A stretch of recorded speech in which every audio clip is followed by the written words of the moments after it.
আপনাদের সামনে আলোচনা পেশ করার জন্য অনুরোধ করছি জাতীয় গণতান্ত্রিক পার্টি জাকপার সম্মানিত সহসভাপতি ইঞ্জিনিয়ার রাশেদ খান।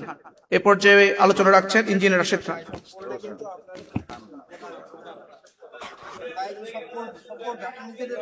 বিসমিল্লাহির রহমানির রহিম।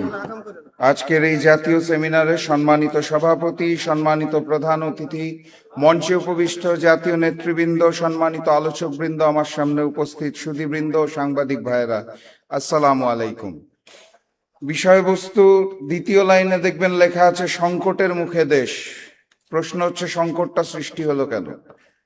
সেটার উত্তর প্রথম লাইনেই দেওয়া আছে, গণভোটের রায়ের বিরুদ্ধে সরকার।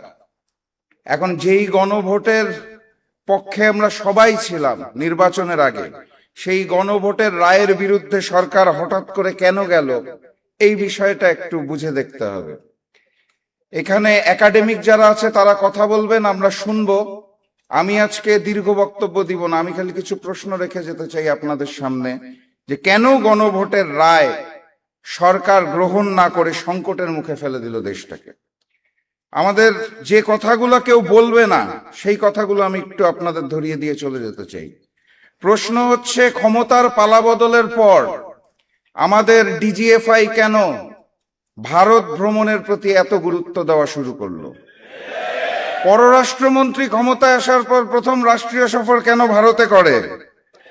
আমাদের ম্যানেজ বোর্ডের প্রধানমন্ত্রী কেন তার প্রথম রাষ্ট্রীয় সফর ভারতে হবে বলে অলরেডি ঘোষণা দিয়েছেন?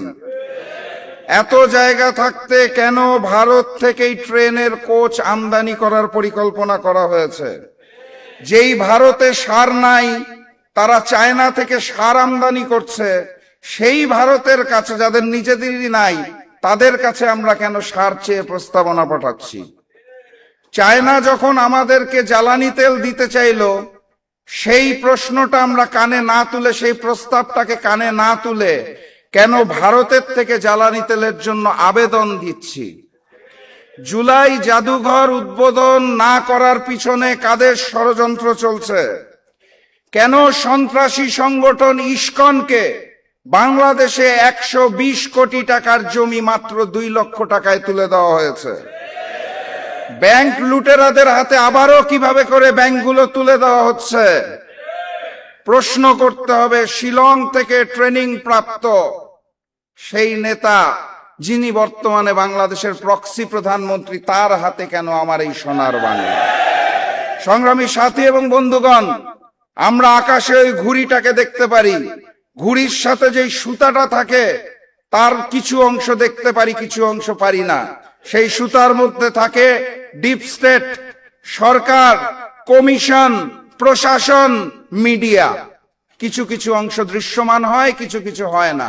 এই ঘুড়ি আর সুতার পিছনে যেই নাটাই থাকে, সেই নাটাইটাকে আমরা দেখতে পারি না।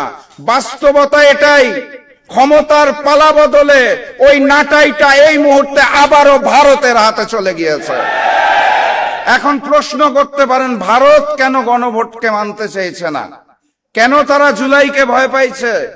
কারণ খুব সাধারণ। অগাস্ট মাসের 5 তারিখে শুধুমাত্র ফ্যাসিস্ট শেখ হাসিনা এবং আওয়ামী লীগের পতন হয়নি, সেদিন ভারতীয় আধিপত্যবাদ বাংলার জমিন থেকে পরাজিত হয়েছিল। তারা নতুন করে সেই আধিপত্যবাদকে ফেরত পেতে চায়। আমার 2 ছোট ছোট সন্তান আছে, তারা যখন দুনিয়াতে আসে এবং বড় হওয়া শুরু করে, আমি তাদের শিক্ষা দিতাম। যখন পড়াতাম, আমার মনে আছে আমি বলতাম, A for apple, B for ball. Hindustan, Bharat আমাদের শিখাতে চায় A for Awami League, B for BNP. ভারতের পরিকল্পনায় আওয়ামী লীগের অসমাপ্ত কাজকে পূরণ করার জন্য যেই বিএনপি দায়িত্ব গ্রহণ করেছে, সেই বিএনপি এবং ভারতের আধিপত্যবাদকে আমরা মেনে নেব না ইনশাআল্লাহ। কথাবার্তা পরিষ্কার। 1 জুলাই গিয়েছে, আরেক জুলাই আসবে। এক গণ অভ্যুত্থান গিয়েছে, আগামী গণ অভ্যুত্থান আসতে যাচ্ছে। যদি না হয় সংসদে, সমাধান হবে রাজপথে। নতুন গণ অভ্যুত্থানের প্রস্তুতি নিন, দেখা হবে বিজয় ইনশাআল্লাহ। বিজয়ের পথে যাত্রা শুরু, জীবন অথবা মৃত্যু। আসসালামু আলাইকুম।